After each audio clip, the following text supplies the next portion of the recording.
금천구 가산동에 있는 한 쪽방에서 20대 초반에 이제 젊은 여성이 사망한 채로 발견이 됐는데 머리, 얼굴, 귀, 목, 옆구리, 배, 허벅지, 뭐 음부, 전신에서 여러 가지 형태의 상처가 발견이 된 거예요. 그러니까 이건 자연사는 아니죠. 당연히 타살이죠, 이건. 예. 그리고 타살도 그냥 타살이 아니고 거의 심각한 고문이 수반돼 얼마나 고통스러운 삶이었을까. 그러니까 도대체 이 여성이 무슨 일이 있었길래 이렇게 비참한 상태로 죽음을 맞이했어야 됐냐 이 말이죠. 예, 오늘은 우리 홍 박사님, 이 사건이야 내가 너무 잘 아는 사건이지. 교수님 이 사건 잘 아시죠? 예, 홍 박사님 이거 잘 집었어. 이거 한 번은 얘기할 필요 있는 사건이야. 나도 이거 봤거든요. 아, 근데, 보셨어요? 이거 이렇게 방송하면 안 되는데? 그쵸. 저도 이거 큰일 나는데? 그런 생각 했었거든요. 네네. 근데 이거 그래도 우리 저 사건 의뢰가 이거 확실히 레벨이 높다. 내가 그 생각이 오늘 솔직히 좀 문득 들었어요. 구독자님들 자화자찬한다고 너무 또 뭐라 하시지 마십시오. 근데 제가 이제 이게 시작한 지가 이제 6년 이제 돼서 진짜 어떻게 보면 퇴직한 이후에 내가 제2의 인생을 살아가면서 이제 선택했던 어떤 내 일이기도 해요. 네. 이 사건 의뢰가. 네. 그래서 퇴직 이후에 내 삶은 사건 의뢰하고 뗄래야 뗄 수 없는 이제 그런 관계 또 그런 소중한 일이 됐는데 그러다 보니까 이제 하는 과정에서 항상 어떤 생각했냐면 오류를 최대한으로 줄이고. 교수님 늘 말씀하시잖아요. 오류를 최대한으로 줄이고 그리고 궁극적으로는 사회에 손톱만치라도 도움되는 맞아요. 그런 방향으로 내가 이 정리를 해야 되겠다. 이제 제가 이제 뭐 사건을 해도 거의 한 것 같아요.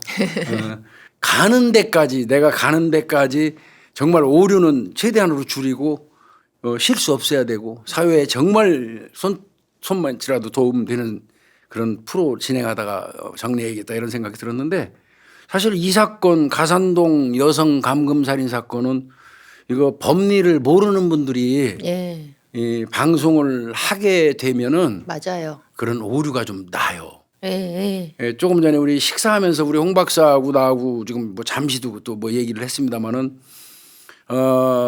범죄라는 장르, 범죄라는 그 두 글자가 들어가는 장르를 말하는 사람들은 네. 기본적으로 갖춰야 될 소양의 1번이 법입니다. 그렇죠. 이게 우리 형사사법 체계 내에서 처리가 되는 현상이니까 그 체계를 모르고서는 말을 할 수가 예. 없는 거죠. 범죄를 장르로 해서 방송을 하건 활동을 하건 뭐를 하건 간에 범죄라는 태제 그 범죄 꼭지를 다루는 사람들 구성원들은 기본적으로 기본 소양은 법을 알아야 돼요. 네. 그 법을 뭐 어마무시하게 많이 알아서 하라는 게 아니더라도 기본적인 법은 알아야 돼요. 법리가 어떻게 이루어지고. 법리를 모르는 사람이 범죄를 논하는 것 자체가 얘기거리가 안 돼요. 그렇죠. 그래서 다행히 그나마 이제 우리는 그래도 법을 기반으로 깔고 있던 사람들이 지금 모여서 우리는 방송하고 있어요. 맞아요. 그러니까 법이라는 개념을 깔아놓고 그다음에 범죄를 다루기 때문에 오류가 비교적 적다고 진짜 자화자찬인지 모르지만 그래서 저는 그렇게 생각하거든요. 네. 범죄를 다루는 사람들은 늦어도 괜찮습니다. 법을 좀 알아야 됩니다. 디미처라도 공부를 하시면. 법부터 조금 좀 한 다음에 범죄를 좀 논했으면 좋겠어요. 맞아요. 예. 절대 법을 모르고 범죄를 논할 수 없습니다. 오늘 요거 보니까 우리 홍 박사님이 똑같아, 그러니까. 맞아요. 예. 생각은 똑같아. 맞아요. 교수님이 방금 다 말씀해 주셔가지고 제가 이 사건 준비하면서 사실 뭐 이 사건이 그렇게 많이 어떤 그런 범죄 컨텐츠 영상물들이나 어떤 기사나 그러니까 잘 안 다뤄진 사건이기는 해요.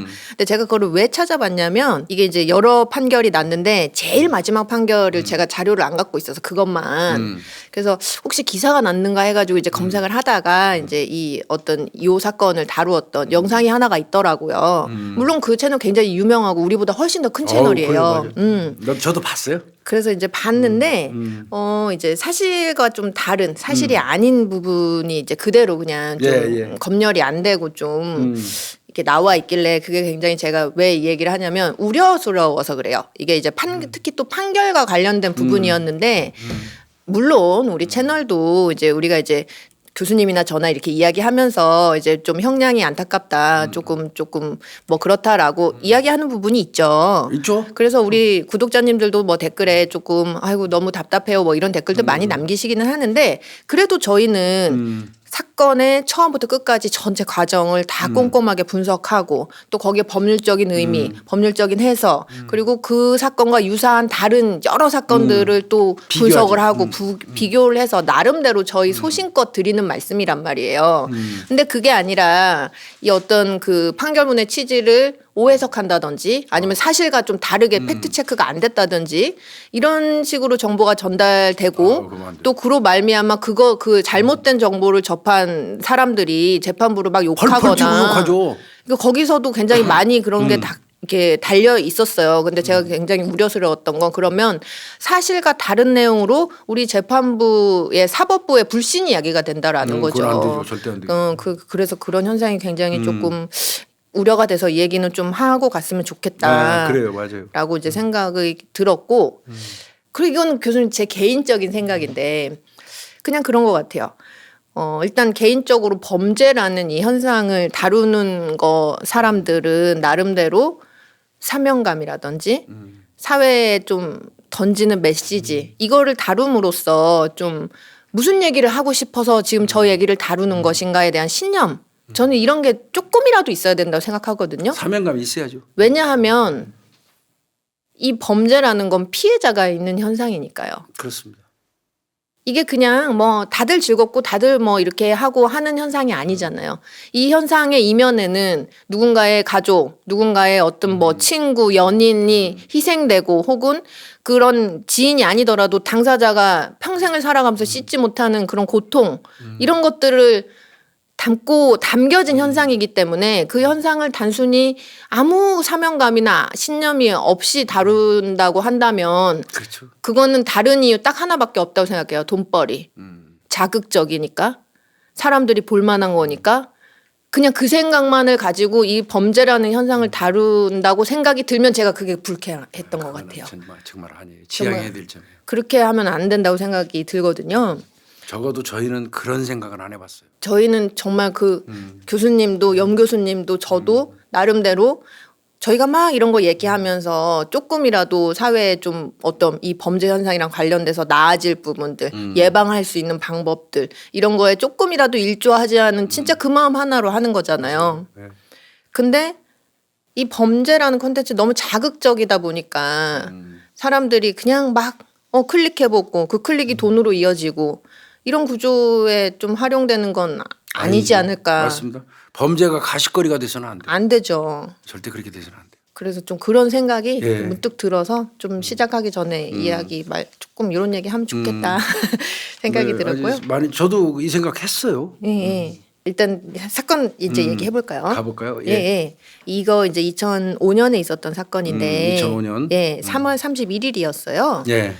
20대 초반이에요. 20대 초반에 이제 젊은 여성이 사망한 채로 발견이 됐는데 그 장소가 이제 가산동, 서울 금천구 가산동에 있는 한 쪽방에서 사망한 채로 발견이 됐어요. 22살이네요. 네, 맞아요. 22살에 이제 김씨 여성 분이 이제 사망을 했는데 이 문제는 이 시신의 상태가 굉장히 참혹했다라는 거예요. 일단 기본적으로 온 전신이 성한 곳이 잘 없어요. 머리, 얼굴, 귀, 목, 옆구리, 배, 허벅지, 뭐 음부 전신에 걸쳐서 일단 좌창이요.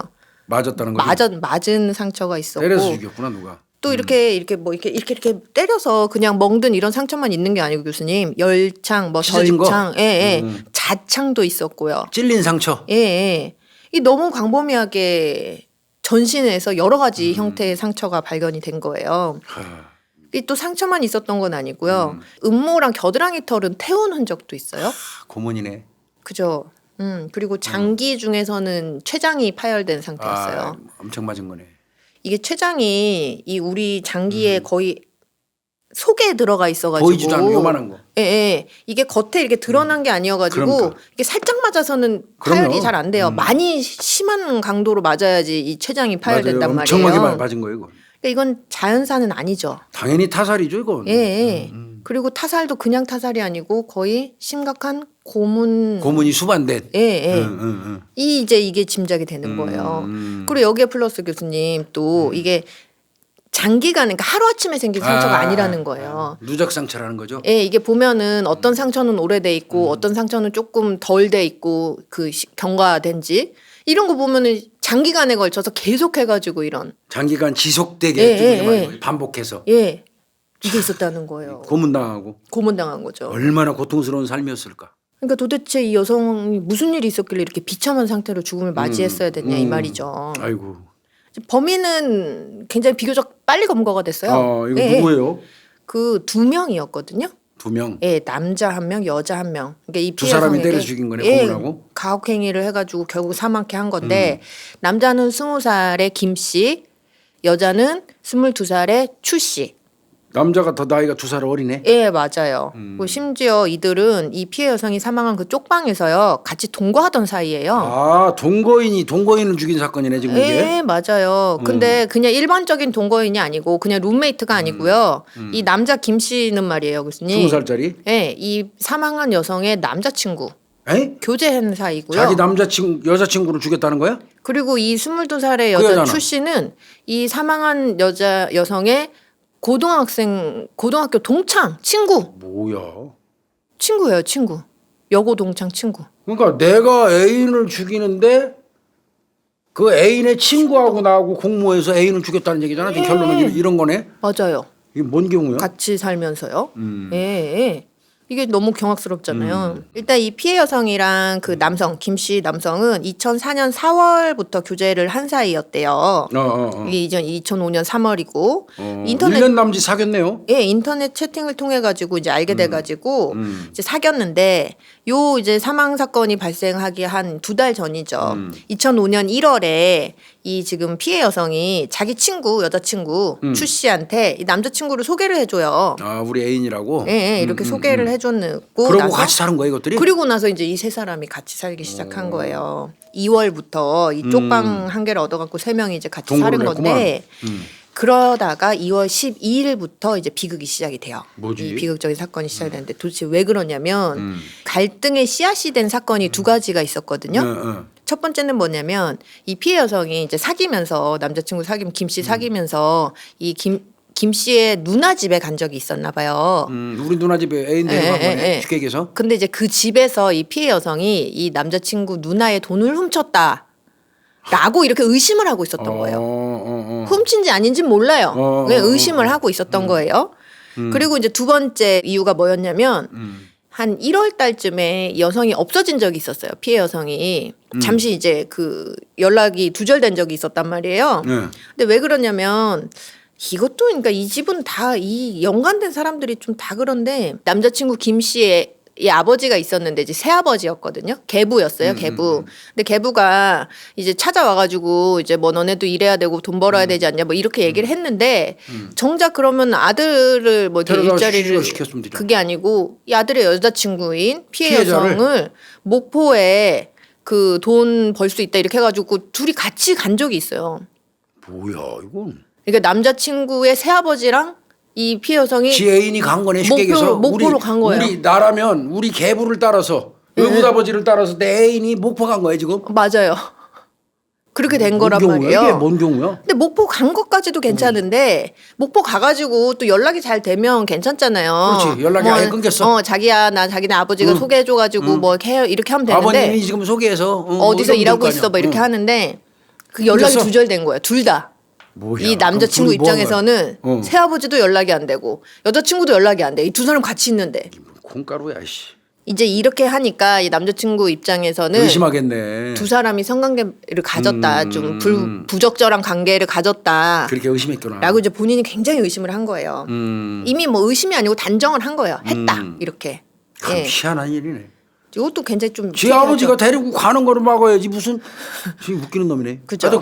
그래서요. 네. 그러다가 이제 이 피해 여성이 2월 12일에 이 집에 이제 자기 물건이 있을 거 아니에요. 쪽방에. 그래갖고 그 물건을 가지러 찾아왔단 말이에요. 네. 이때 막 추궁을 한 거죠. 아 기다리고 있다가 이제. 예, 이 김 씨랑 추 씨 둘 다 이 남자 여자가 그랬더니 글쎄요, 이거는 이들의 이야기인 거예요. 왜냐하면 피해 여성은 사망을 했기 때문에 그렇지. 모르는 거죠. 근데 이들이 이제 뭐라고 얘기하냐면 피해 여성이 다 인정을 하더래요. 맞다, 나 너네 누나네 집 갔을 때 돈 훔친 것도 맞고. 그럼 니네 의붓아버지하고 나 성관계도 했다? 내가 돈 받고 그 성관계를 했다. 성매매 했다는 거야? 이거를 인정을 했다는 거야? 다 인정을 했다는 거예요. 이게 죽은 사람은 말이 없는 거고. 그렇죠. 그래서 이제 이 사실 여하는 그래서 모르겠어요. 이제 그래서 때리기 시작했다는 거예요? 그러니까 사실은 만약에 인정한 게 맞다 그러면 이 남자친구 입장에서는 꼭지가 사실은 팽 돌죠. 돌죠. 예. 이제 돌아서 격분했다라고 본인이 그렇게 이제 주장을 하는 거고 그래서 이렇게 해서 때렸다는 거예요. 일단 주먹으로 얼굴이랑 옆구리 막 이런 데를 막 마구잡이로 때렸고 요게 이제 첫 폭행인 거예요. 요러고 나서 시작이네. 요때부터 이제 감금을 해놓고 아. 고문 수준의 이제 폭행을 저지르기 시작한 거죠. 그래서 결국 죽었다는 거예요? 맞아요. 그게 이어져서? 맞아요. 무슨 소리인지 알겠어요. 그럼 도대체 얼마나 때렸길래? 맞아요. 이게 굉장히 잔혹해요. 이 쪽방에서 있었던 일이. 그 사실 이들이 이 피해 여성을 딱 감금한 날짜를 정확하게 특정하지 못하는데 분명한 거는 2월 15일 경부터라는 거예요. 요때부터 이 여성을 감금한 건 맞고 이 여성이 사망한 날이 아까 3월 31일이었잖아요. 아마 사망 추정 시간이 오전 한 10시 정도 되거든요. 그러면 한 달 반이네. 맞아요. 약 45일, 최소 45일간을 감금해 놓고 굉장히 가혹행위를 저지른 건데 일단 이제 2월 15일이 첫날 시작된 거. 일단 이 피해 여성 옷을 다 벗겨요. 도망 못 가게? 도망 못 가게. 그러네. 뻔한 거지. 그리고 이제 이들이 45일 동안 김 씨랑 추 씨가 안 다닐 순 없잖아요. 바깥에 외출을 안 할 순 없잖아요. 그 피해 여성을 남겨놓고 가자니까 불안하니까 일단 자기네들이 외출할 때는 바깥에서 자물쇠를 걸어 잠그는 거죠. 아니 그러면 이 김가라는 놈하고 이 피해자의 저 친구 고등학교 동창이라는 여자애는 또 둘이 어떤 관계가 된 거야? 그러니까 이것들이 이제 사귀었나 그러면? 맞아요. 그 일부 자료에서는 피해 여성이랑 김가가 먼저 사귀다가 소개해주고 어쩌고저쩌고 하면서 그 이후부터는 지들 둘이 붙어버렸구만. 둘이 뭐 사귀었다라고 하는 얘기도 있더라고요. 그러니까 같이 공모해서 이런 짓을 하지. 그렇죠. 자물쇠로 잠궈놓고 가둬놓고 나간다는 얘기 아니야? 예, 맞아요. 그리고 심지어는요, 이제 집에 있을 때요. 지들이 이제 그럼 3명이 있잖아요. 그러면은 이제 밤에 잘 때 자기네들 잘 때 이 여성이 도망갈까봐 잠도 교대로 잤대요. 불침번서요? 그러면서 지켰다는 거예요. 네. 참 정성이다. 이제 특정된 것만 7회 정도 돼요. 이제 본인들이 인정한 거.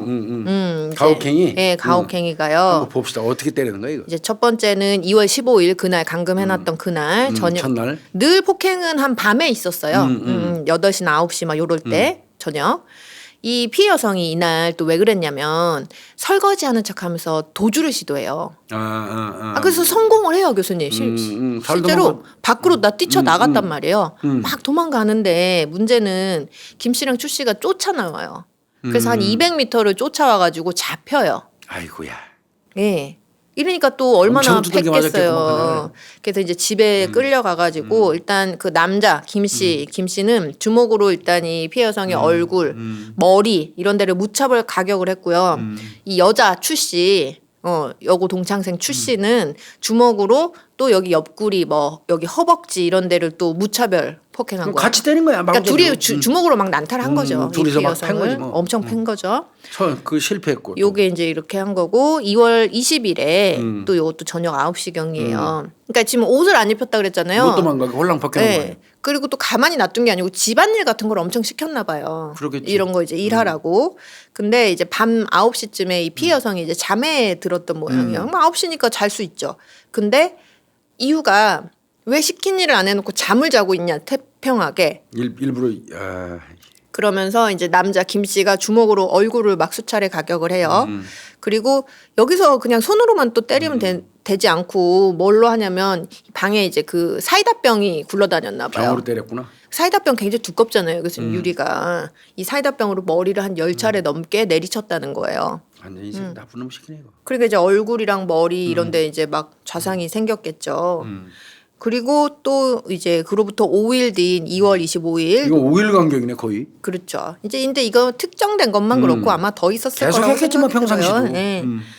이날도 마찬가지예요. 잠을 잔다는 이유인데 잠잘 때 그냥 자는 것도 아니고 또 코 골면서 잔다고. 그게 또 눈에 때렸어? 거슬렸나 봐요. 그래갖고 그 사이다병 그걸로 또 때렸어. 또 때려서 머리를 막 내리치는 게 이제 문제인 거고. 그래갖고 이게 너무 머리를 막 사이다병 두꺼운 걸로 단단한 걸로 맞으니까 이 피해 여성이 실신해요 일단. 예. 아이고 씨. 그러니까 이게 실신하게 된 거는 남자 김 씨가 많이 이렇게 내리쳐갖고 이제 여성이 실신하게 된 거고 그 여자 추 씨 있죠. 추 씨 여자가 추가로 더 때려가지고 요때 이제 찢어져요. 찢어진 거고 예. 열창. 2cm 가량 머리가 이제 찢어진 거고요. 요때는 날짜는 특정 못했는데 2월 하순경이라고 해요. 3월이 채 안 됐다라고 이제 이렇게 이야기를 하니까. 5일 간격이야 거의. 예, 맞아요. 때린 이유는 늘 똑같아요. 시키는 일 안 하고 잤다. 일 안 하고 잤다. 예, 예, 예. 그래서 이제 이 남자 김 씨가 여성의 머리를 수차례 발로 차요. 그리고 주먹으로 얼굴을 막 때리는 거죠. 많이. 그리고 여기에 이제 또 새로운 이제 무기가 등장을 하게 되는 도구가 등장을 하게 되는데. 사이다병 말고. 네. 빨래 건조대 철제 빨래 건조대 봉 있잖아요. 네. 그걸로 이제 허벅지 쪽을 굉장히 많이 때려요. 아니 미친놈 나쁜 놈 시키고. 그리고 추 씨 여자도 마찬가지로 그 봉으로 추 씨는 막 아무데나 막 때려요. 이거 인연이 더 나빠 보여 나는 이거. 그러니까요. 자꾸 느낌이. 예, 예. 그래서 이제 이 피해 여성이 요때는 허벅지에 당연히 멍들고요. 그걸로 때렸으니까 이제 귀 얼굴도 맞았으니까 귀 부위에 출혈도 생기고 이랬다라고 이야기를 하고요. 그리고 이제 특정된 거는 3월 10일로 넘어가요. 또 밤이. 예, 예, 밤이에요. 근데 분명히 3월 초순경에도 이런 폭행이 있겠지. 있었다라고 생각이 들고요. 또 똑같은 이유로요.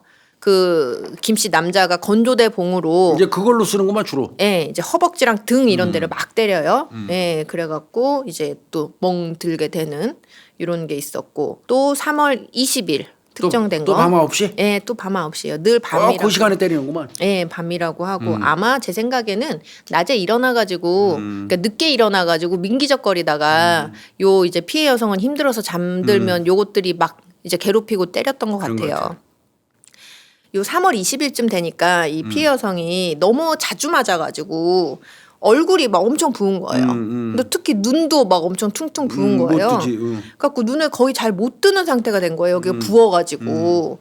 그랬더니 얘네가 어떻게 얘기를 했냐면 이게 눈이 부으면 꼭 눈이 감겨서 자는 것 같잖아요. 그게 근데 이건 어쩔 수 없잖아요. 부어서 그런 거를. 근데 야 너 눈 척 감고 자지 마.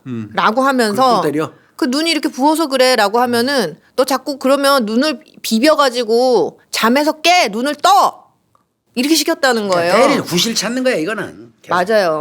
그러면서 잠을 참아 이렇게 했는데 근데 힘들고 몸이 아프니까 또 잠이 들죠. 그런 이유로 또 때린 거예요.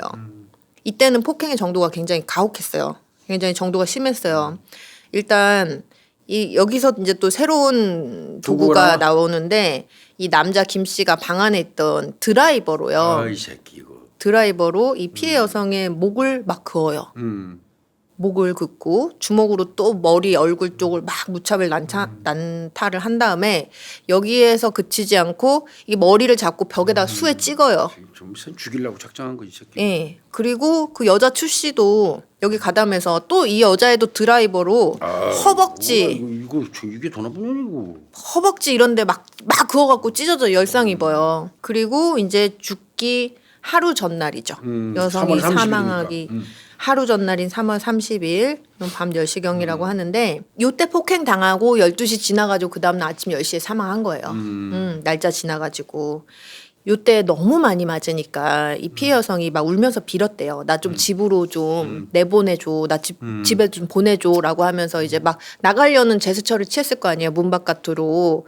그러니까 이제 폭행이 시작이 된 건데 이제 남자 김 씨가 주먹으로 온몸이죠. 얼굴 머리 막 무차별 가격을 하고 또 머리채를 잡아갖고 요 다락방 계단이 있었나 봐요. 그 계단에다 막 쪄요. 찢는구나 진짜. 예, 여러 번. 그러니까 이 여성이 정신이 정신을 잃고 방바닥에 쓰러졌을 거 아니에요. 그랬더니 또 여기서 그치지 않고 남자 김 씨가 라이터로 아까 왜 겨드랑이 털이랑 음모털 태웠다고. 요때 털을 태워요. 쓰레기 같은 새끼. 그리고 또 교수님이 여기에 더불어 가지고 또 새로운 도구가 나오는데 망치가 나와요. 근데 망치로 머리를 다행히 때리진 않았는데 허벅지랑 음부를 망치로 마구 가격을 해요. 그리고 여기에서 또 새로운 도구가 나오는데 뭐냐 하면 집에 왜 이런 게 있는지 모르겠는데 의료용 가위요. 아니 그거 뭐 저 테이프 같은 거 자르는 거 있잖아요. 자르고 그렇게 하려고 그러는 건지 집에 있던 의료용 가위로 허벅지를 막 찔러요. 참나. 여기에 이제 그 추씨 여자 추씨도 가담을 해서 드라이버로 온몸을 막 그어요. 여성의 온몸을 막 긋고 김 씨처럼 망치로 음부를 막 수차례 가격을 하는 이런 인간들이 다 있어. 폭행에 가담을 하죠. 그래서 죽은 거네 이거. 그래서 죽은 거예요. 이 피해 여성이. 췌장 파열될 정도 망치가 많이 맞은 거잖아요. 이게 너무 잔인. 이건 정말 잔인한 정도가 넘어서 또. 그러니까 45일간 진짜 악몽 지옥에 그렇죠. 지옥에서 살다 죽은 거야. 죽은 거예요. 진짜 사망하신 거예요. 이 피해 여성이 젊은 나이에. 법원이 이제 어떻게 판단을 했느냐 요 문제에 있어서 일단은 중요한 게 이게 45일 동안 장기간에 걸쳐서 그랬잖아요. 그러니까 이제 이런 주장을 했단 말이에요. 이 피해자가 사망하리라는 거를 예견할 가능성이 있는 상황이었는지. 예를 들면 너무 아파서 막 숨을 잘 못 쉰다든지 막 고열이 끓는다든지 뭐 이런 것들. 예. 이런 것들을 전부 다 종합해가지고 판단을 해야 된다라는 게 이제 대법원의 이제 판결인데. 중간에 치료라도 한 번 시켰으면 이게 배제된단 말이야. 그렇죠. 맞아요. 근데 이제 이 사건은 어떠냐면 일단 45일 동안 감금했지 감금. 이 기간 내내 너무 심하게 때렸잖아요. 그렇지. 홀락 벗겨놓고. 막 김씨는 이제 다 인정을 하니까 사이다병, 예, 건조대, 망치, 드라이버, 의료용 가위. 아이고 이거는 너무 이 흉기도 막 무시무시하잖아요. 무시무시하네 진짜. 예, 막 때린 거죠. 추씨 너는 안 때렸어. 너도 똑같이 그걸로 다 때렸어. 공범이다 이제 이렇게 된 거예요. 그래서 이런 거 다 합쳐 보면은 폭행을 행사한 시간, 횟수, 그다음에 폭력을 행한 행위, 방식, 그다음에 니네 관계, 그리고 결국은 그 피해자의 상태, 많이 다쳐갖고 너무 많이 다치고 아팠던 거, 이런 거 고려하면 남자는 뭐 자기가 아니라고 하니까 그거 뭐 인정하니까 그렇지만 여자 너도 너네 둘은 다 똑같이 미필적 고의로 인한 살인죄 맞아. 이렇게 이제 판단을 했단 말이에요. 그래서 추 씨나 김 씨 똑같이 줬어요. 어떻게 줬냐 하면 15년 정도를 줬는데 교수님. 너무 쌓이고. 근데 여기서 이제 문제가 생기는 거예요. 15년. 무슨 문제가 생기냐면 남자 김 씨 같은 경우는 아까 20살이라 그랬잖아요. 이 새끼 미성년자구나. 미성년자예요. 만 19세구나. 만 19세예요. 그래서 부정기형을 줄 수밖에 없는 거예요. 장단기형 줘야겠네 이 새끼는. 네. 이 추가는 22세니까 성인이고. 네, 그래서 그러니까 15년을 줬는데. 그럼 얘는 김가는 단기 7년에 장기 15년. 사실은 똑같이 본 건데 이게 소년범이라서 어쩔 수가 없이 이렇게 준 거예요. 방법이 없어요. 예. 부정경이니까. 예. 이게 된 거란 말이에요. 그래서 재판부가 이런 형량을 주면서 일단 피해자와의 관계를 생각해 보면 너네 너무 악질이다. 나쁜 것들이지. 친구고 연인이었는데 저렇게 했다 이제 이거고 행위도 인간이 한 행위라고 보기 어려울 정도로 그렇지. 엽기적이고 잔인하기가 이를 데 없이 재질이 극히 무겁다. 그리고 피해자를 때릴 이유도 없었다. 그래 맞아. 무슨 이유가 있냐는 거예요. 예. 너네 마음대로 그 아까 이유 두 개는 너네 마음대로 단정 지어가지고 앙심 품어서 그런 거지. 아니 그리고 그게 설령 맞다고 하더라도 이걸 죽일 만큼 이렇게 때릴 이유가 더더군다나 추가 여자 친구 같은 경우는 걔는 맞아요. 더 없죠. 아무런 이유가 없잖아. 맞아요. 지 친구인데. 더 악질이 돼 이거예요. 더 나쁜 거지 추가가. 맞아요. 그리고 이제 너무 장기간 동안 피해자가 신체적으로 정신적으로 너무 고통이 컸고 우리 지금 그 유가족들도 너무나 고통이 크고 여기에 더불어서 우리 사회에 이렇게 너무 인명을 경시하는 풍조가 이렇게 만연되어 있는 이 현상에 경종을 울릴 필요도 있다. 경종을 울려야 돼 이거. 근데 그래서 너무 싸잖아. 엄중한 선고가 필요하다라고 하면서도 15년밖에 안 줬단 말이에요. 왜 그러냐면요. 감경 사유가 있었다라는 거죠. 얘들한테 성장 환경이 얘네가 너무 불우했다라는 거예요. 이게 참작이 돼야 되나? 좋아요. 근데 이게 많이 참작이 됐어요. 있어요. 일단 남자 김 씨 같은 경우는 어린 시절부터 가정이 굉장히 불우해서 외삼촌한테 맡겨져갖고 성장을 했는데 제대로 못 배웠다는 거네. 보살핌 못 받고. 그리고 외삼촌한테 굉장히 많이 맞았대요. 아, 그래서 그런 과정에서 얘가 폭력성이 좀 뭐 이렇게 생겼다라는 거고 여기에 더불어서 이제 청소년 시절에 그러면 얘가 이제 그 절도죄 절도죄 한 번 있어갖고 처분받은 거 외에는 다른 뭐 이렇게 어떤 폭력전가나 이런 거가 막 있지도 않다라는 거고 여자 추씨 같은 경우에는 아버지가 알코올 중독 약간 해서 주사가 심했었나 봐요. 그리고 또 아버지가 굉장히 체벌을 심하게 가정폭력이죠. 그러니까 이런 가정 환경이 그러니까 얘들이 불우한 환경에서 컸다는 거죠? 예, 예. 그게 이제 참작이 좀 됐고요.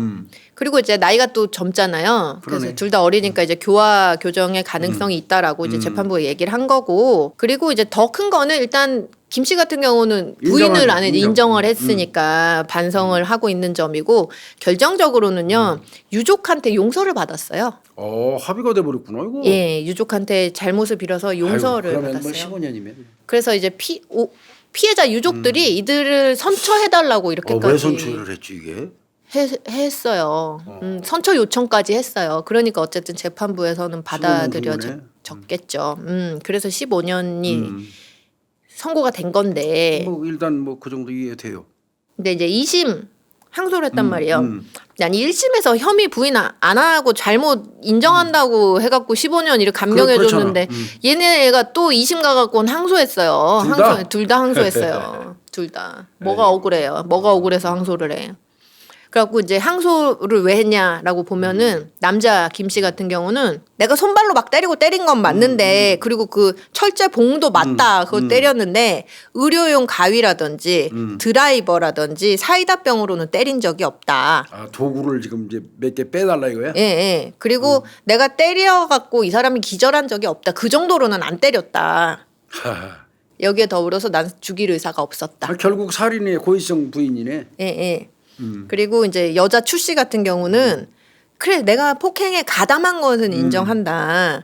그런데 내가 한 거라고는 꽂아 그냥 주먹으로 몇 대 때리고 그 철제 봉으로 몇 대 정도 때린 거지. 근데 사람이 그거로 맞는다고 죽는 건 아니지 않냐 이거예요. 그럼 내가 때려서 죽은 게 아니라는 거네. 저 피해자가 죽은 건 나 때문이 아니고 저 김 김가가 씨. 남자애가 때려서 죽은 거라는 거네. 맞아요. 그러니까 이질하는 데니까 꼭 떠민다니까 나중에 가서는. 맞아요. 예. 그래서 내가 이렇게 손발로 몇 대 때리고 봉으로 몇 대 때린 거 죽일 의사 아니었다. 그 정도밖에 나는 안 했다. 이제 뭐 이런 거예요. 참나. 그리고 둘 다 이제 형이 너무 무거워서 부당하다. 항소. 자, 근데 문제는 교수님 이거 검사 항소했어요 안 했어요? 안 했어요. 이게 문제야. 이게 문제예요. 검사가 항상 이게 문제야. 항소를 안 했어요. 이 사건. 조두순이 사건하고 비슷하지 뭐야. 예, 예, 맞아요. 그래서 결론만 말씀을 드리면 2심은 이들한테 깎아서 근데 2심 때 이제 1심 때는 남자 김 씨가 김가가 저기 15년. 미성년자였잖아요. 단기 7년에 장기 15년. 예, 예, 맞아요. 근데 2심에서는 이제 성인이 됐죠. 아 그러네. 재판관 과정에서 이제 한 살 더 먹었으니까 예, 성인 됐네. 선고시니까. 그럼 이제 부정기형은 아니야. 예, 그럼 둘 다 이제 그냥 유죄를 선고를 받으면서 둘 다 12년. 그러니까 3년 정도 깎인 거예요, 둘 다. 예. 그래서 보면은 2심 재판부의 판단은 뭐였냐면 너네가 한 짓거리를 보면 너네 미필적고 인정돼. 그러니까 살인죄를 인정. 살인이 거지. 아니긴 뭘 살인이 아니야. 너네 살인죄 맞아.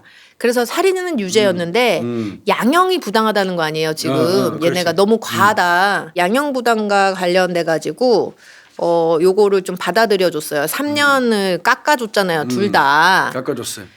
근데 이제 1심에서 이야기했던 그런 사유들이 있고 여기에 조금 더 특별한 사정이 덧붙여졌어요. 밝혀졌어요. 예. 그래서 3년을 더 깎아줬는데 뭐냐면 이들의 지적 수준이 낮다라는 점이 확인이 된 거예요. 둘 다. 둘 다. 예. 그래서 지금 보면은 아까 뭐 남자 김 씨 같은 경우는 이제 외삼촌한테 맡겨져가지고 막 맞아. 두들겨 맞고 어쩌고저쩌고 막 하고 여기에 더불어가지고 정신지체 수준의 지능 수준이다. 남자는. 그리고 여자는 아빠가 주사해가지고 막 술 먹고 두들겨 맞고 어쩌고저쩌고 이제 하는 거에 플러스 여자는 경계선 수준의 지능 수준이다. 약간의 심신 장애가 있는 거네 둘 다. 지능이 조금씩 이제 떨어진다 그래, 이거예요. 그래서 이제 요 지적 수준 관련돼 가지고 이게 진단했구나. 예, 정신 감정을 이렇게 한 거예요. 그래서 요번 참에 한번 설명을 드릴게요. 정신지체 수준의 지능, 이제 김 씨죠. 이게 도대체 어느 정도의 수준이냐는 거예요. 어느 정도야? 요게 뭐냐면 사실 요즘은 정신지체라는 말 이제 안 써요. 지적장애. 지적장애로 바뀌었어요. 2008년 2월부터 맞아. 그거 이제 지적장애라고 바꿨어요. 요즘엔. 그럼 지적장애가 뭐냐라면 지적인 기능 수준이 평균 이하다는 거예요. 그래가지고 어떤 학습이 제한된 수준, 그 다음에 어떤 적응적인 행동이 어려운 수준일 때 우리가 지능장애다, 지적장애다 이렇게 하는데 지적장애는 4단계로 나눠요. 지능 수준에 따라서 경도, 중등도, 그 다음에 고도, 최고도. 이렇게 하는데 지능 지수를 가지고 이제 이렇게 판단을 하거든요. 물론 이제 지적장애 몇 급이다 하는 거는 여기에 사회생활 지수도 이제 포함을 하는데 어쨌든 지능 수준만 놓고 이야기를 하자면 경도 그 지적장애 수준은 뭐냐면 지능 지수 50까지예요. 아 50. 그러니까 이제 이게 있어요, 교수님. 우리가 지능 검사다라고 하면은 우리가 사용하는 지능 검사의 점수가 지능 지수죠. 이게 평균 100, 표준 편차 15를 써요. 그러면은 이제 보통의 사람들이 평균은 100점이다. 그리고 조금 낮은 사람들, 조금 높은 사람들의 편차가 이제 15점에서 2 표준 편차대. 그러니까 플러스 마이너스 30점. 내에 대부분의 사람이 들어있다 이거예요. 그래가지고 우리가 지적 장애의 기준이 70점이 안 되는 사람들을 이야기한단 말이에요. 그러니까 우리가 평균 100에서 30을 까고 그렇죠. 이 표준 편차보다 안 들어가는 70점부터가 이제 지적 장애라고 보는 거예요.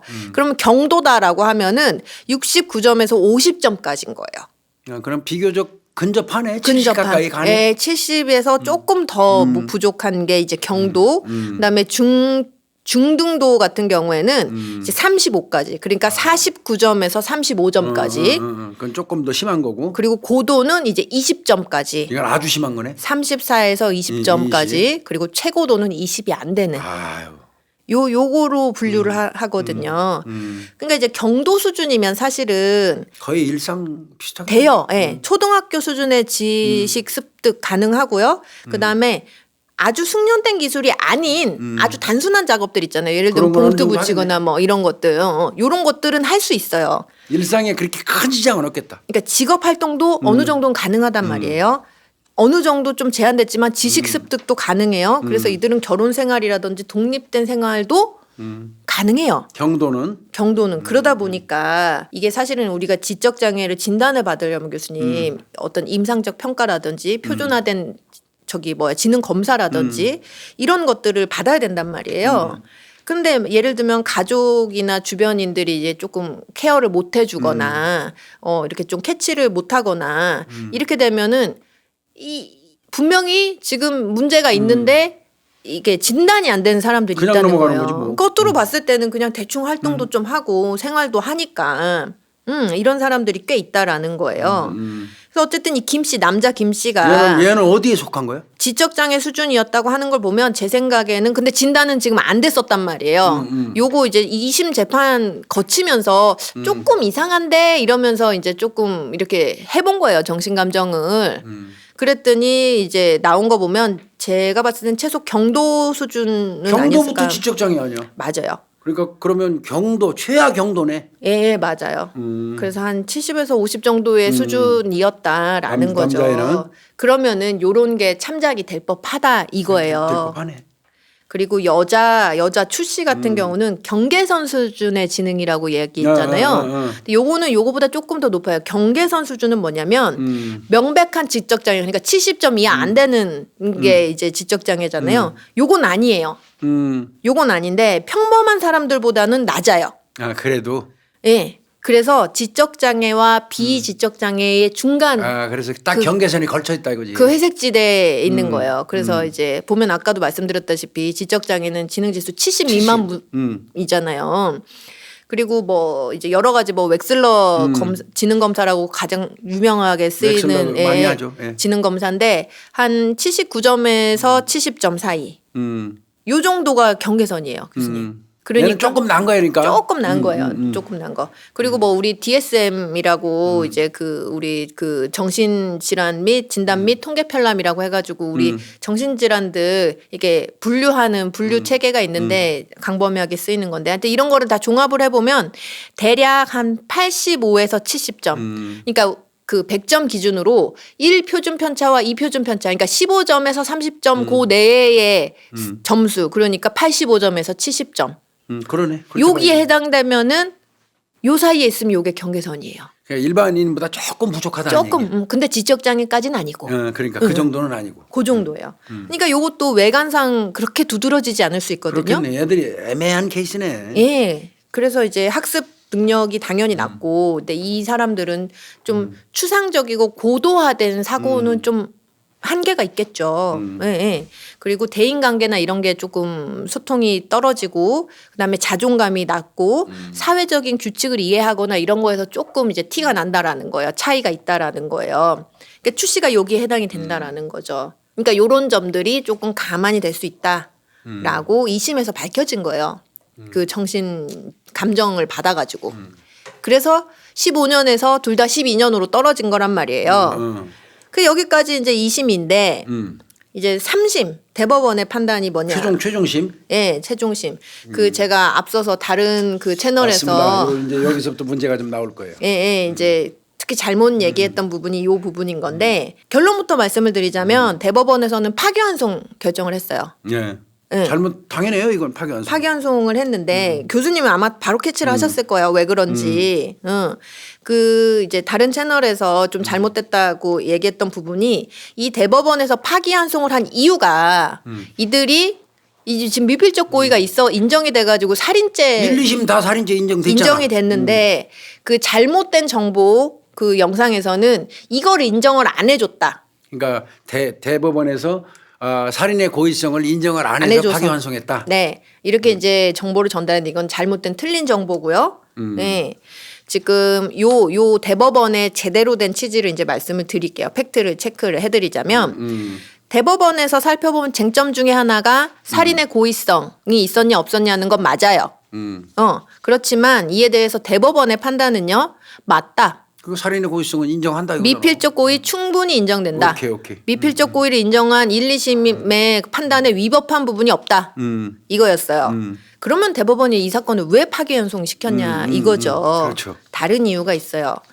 이거 교수님 제가 지난번에 한번 교수님이랑 방송할 때 자세하게 얘기했었는데 왜 그 미성년자 부부가 아이 사망케 했었을 때 그 부정기형에서 이제 정기형으로 넘어갔을 때 우리 대법원이 그 기준을 어떻게 하는 게 맞냐의 말이 엄청 많았던 거. 논란이 많았죠. 예, 예. 그 사건 한번 한 적이 있었는데 우리 사건을 해서 맥락이 좀 비슷하죠. 맥락이 비슷한 거예요. 얘 지금 남자애 1심에서는 부정기형, 그러니까 장단기형에서 2심에서 이제 그 정기형으로 이제 이게 결정이 됐을 때 문제가 뭐였냐? 검사가 항고를 안 했어요? 항소를 안 했어요? 안 했어. 피고인만 했단 말이에요. 이런 사안에서는 불이익 변경 금지 규정이라는 게 있다라는 거예요. 불이익 변경 금지의 원칙. 네. 굉장히 중요한 원칙이에요. 검사가 항소를 안 하고 피고인만 항소를 한 사건에서는 요랬을 때 1심에 비해서 2심은 1심보다 더 많은 형량을 선고할 수가 없다 이거예요. 맞아요. 예. 그러면은 1심에서는 단기 7년, 장기 지금 15년을 15년. 줬는데 그럼 2심에서 얼마를 줘야 이 지금 장단기형보다 더 많이 준 게 아니라고 할 수 있느냐. 더 못 주니까 더 많이는. 그렇지. 이 기준을 어떻게 삼아야 되느냐. 이게 문제였던 거예요. 대법원이 파기환송을 한 이유가 이 사람들이 미필적 고의가 없어서 그렇게 한 게 아니라. 그건 절대 아니야. 절대 아니고요. 살인죄는 맞아요. 살인죄는 맞고, 맞다는 거야. 근데 형량의 문제예요 지금 이게. 그렇죠. 맞아요. 이 불이익 변경 금지의 규정을 적용을 2심이 못했다 이거죠. 그러니까. 맞습니다. 그래서 다시 판단을 해라 이건데 2심에서는 이제 15년이 장기가 15년이 최장이니까 우리는 3년 깎아서 12년 줬다고 한 거야. 12년 준 게 그러면 이거는 더 부당하게 1심보다 준 게 아니다 이렇게 한 건데 대법원은 7년 있잖아. 맞아요. 단기 때문에. 단기 7년 이상, 장기 5년 15년이었잖아. 이상. 맞아요. 이게 불이익 변경 금지의 원칙 이거를 이게 이제 사람들이 이게 쉽게 이게 알려줘야 돼. 자, 1심에서 내가 맞아요. 징역 5년을 받았어요. 예. 1심에서 내가. 근데 항소를 하려고 그랬더니 혹시 잘못해가지고 항소 잘못해서 2심 가고 내가 5년 받은 거다. 2년 플러스 내 7년 받을까 봐 불안해서 나 5년만 살을래. 그리고 이 멈추는 이런 그 우려를 없애기 떼려고. 위해서 네가 항소를 해도 네가 1심에서 받은 5년보다 더 이상 주지는 않는다는 믿음을 주는 거예요. 맞아요. 이게 불이익 변경 금지의 원칙인데 예. 물론 여기서 검사가 항소를 같이 했을 때는 달라요. 맞아요. 그때는 더 업주도 받을 되죠. 수도 있어요. 예, 추가될 예. 수도 있는데 검사가 항소를 포기해버리고 나 혼자만 할 때는 예. 내가 1심에서 받은 5년 이상은 2심에서 절대 안 받는다는 예. 불이익 변경 금지의 원칙이라는 게 그게. 맞아요. 그래서 이제 이제 여기서 나온 게 그건데 1심에서는 지금 소년범인데 단기 7년, 장기 15년 받았단 말이에요. 예. 근데 2심에서 판사는 최장 15년이니까 3년 깎아갖고 12년 준 걸로 해서 2심 판사가 줬는데 맞아요. 대법원에서 볼 때는 거기 기준으로 하면 안 되는 거예요. 맞아요. 맨 마지막 앞에 단기 7년. 7년에다 기준을 맞추라는 거예요. 얘가 지금 형생활, 수형생활을 잘하면 7년으로 끝날 수 있는 수도 거다. 있었고 그러니까 12년을 주는 거는 더 주는 오버온 거지. 거다. 불이익 변경 금지 원칙에 위배되는 거지. 맞아요. 그것 때문에 예. 그렇게 이제 기준으로 판단을 삼은 거예요. 맞습니다. 그래서 2심이 선고한 12년이 이거 불이익하게 선고된 거니까 다시 판단하시오. 그게 파기환송이라는 거죠. 그래서 파기환송했다는 거예요. 맞습니다. 예. 그러면은 교수님 또 이 타이밍에 여자 출시의 형량도 생각해봐야죠. 그렇죠. 여자 출시. 근데 여기 이제 공범 관계가 또 나와. 그러니까요. 형평이. 맞아요. 그것 때문에요. 이게 법을 좀 알아야 돼. 그래서. 형평. 사실은 솔직한 이야기로 놓고 보면 가혹한 행위를 출시보다는 김씨가 김가가 더 많이 더 했지. 많이 했단 말이에요. 그런데 그 새끼는 7년 이상은 안 된단 되는. 말이야. 그럼 이 출시는 억울하죠. 걔보다는 낫잖아. 저 네. 행위가 더 적잖아. 맞아요. 그런데 형평이라는 거예요. 쟤는 7년 주는데 얘를 12년 주는 건 또 형평이 안 맞잖아. 그렇죠. 맞습니다. 맞아요. 그것 때문에요. 이거 정확하게 우리 홍 박사님이 오늘 찝어주시는 거야. 예. 이 사건 판례하고 관련돼서 오류가 홍 박사님 보신 프로 하나만 있는 게 아니야. 다른 데도 또 여러 군데도 많이 이게 있어. 그러니까 이게 맞는 말인 거예요. 우리 구독자님들 오늘 제대로 이거 보시는 거야. 네, 예. 맞아요. 지금 그래서 이제 출시 같은 경우도 그러면 출시도 이제 좀 깎아질 이유가 이제 물론 형평도 관련되어 있지만 깎아질 이유도 있는가를 이제 대법원이 살펴봤더니 예. 아까 가정환경에 이제 불우했다고 했잖아요. 이게 이제 보면은 출시 같은 경우는 물론 이 김 씨는 그 외삼촌은 아예 엄마 아빠한테도 안 키워졌지만 이 출시는 엄마 아빠한테 키워진 건 맞다. 그렇다고 하더라도 아버지가 이제 한 달이면 한 3-4번을 거의 기억을 잃을 정도로 만취를 해가지고 집에 들어와가지고 야, 얘도 불화구나. 교수님 여기서 제가 그걸 느꼈어요. 아까 왜 피해 여성 잠을 못 자게 했잖아요. 잠자한다는 이유로 때렸잖아요. 지가 배운 대로 한 거야. 맞아요. 지가 배운 대로 한 거예요. 이 출시 같은 경우가 아빠가 술 먹고 들어와가지고 애 잠을 안 재웠대요. 참 옛날에는 왜 이렇게 술 주정 많이 하고 괴롭히는 부모들이 많았나 몰라. 그러니까 그냥 맞아요. 왕으로 집에서 밖에 나가서 별 볼 일 없는 인간들이 집에서 집에 오면 그냥 마누라 술 취해갖고 들어오면 마누라부터 애들 자는 애들 다 깨워가지고 무릎 꿇려놓고 막 예. 지 술 깰 때까지 한 소리 또 하고 한 소리 또 하고 그냥 또 하고. 진절몸소리 나게 무릎 꿇려놓고 그렇게 하다가 지술 깨는 그런 인간들이 진짜 많았어 옛날에. 맞아요. 특별히 유난히 많았어요. 과거엔 요 그랬던 그 것 같아요. 케이스야. 맞아요. 얘 그걸 당한 거야 얘가. 얘가 지가 당한 거예요. 그 당한 걸 그대로 이 여성한테 답습한 거야. 그래요. 잠잔다는 이유로 계속 그래, 때렸잖아요. 맞아요. 그래서 이런 식으로 이제 그 체벌을 당해서 학대를 당해왔다는 거예요. 그리고 또 이제 이 어머니한테도 이 아버지가 폭력을 행사를 했는데 이 어머니 같은 경우는 몸이 약한 데다가 또 이 생계를 책임을 져야 돼서 일까지 하느라고 얘를 못 돌봤겠네. 애를 못 돌봤는데 문제는 그래서 이 지금 출시가 초등학교 중학교 학교 다닐 때 왕따 따돌림을 그러니까 학교 생활도 어려움을 겪었고 고등학교 들어가서는 학교를 잘 다니지 못하고 집에도 잘 못 들어가고 이제 친구네 집을 막 전전하면서 생활하다가 여기가 같이 살았구나. 그러다가 저렇게 이제 고등학교 졸업하고 또 친구랑 살다가 여기 이 사건 하는 쪽방에 그래서 그런 경위로 같이 살게 됐다라는 거예요. 그러니까 이제 그 얘 사정을 그렇게 헤아려 주는 거죠. 예, 그래서 물론 그럼에도 불구하고 나쁜 년이지만 그렇죠, 맞아요.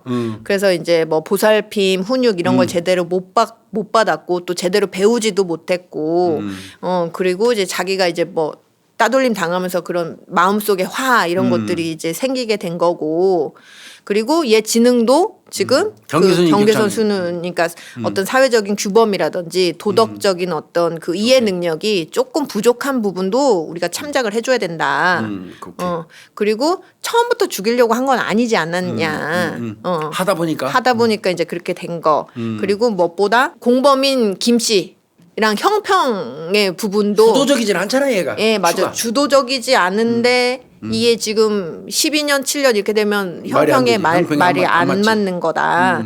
그리고 또 피해자 가족들도 선처를 호소하고 있다. 뭐 이런 거 다 해가지고 종합을 해가지고 이 추 씨도 다시 너무 과하다 12년. 둘 다 7년이야.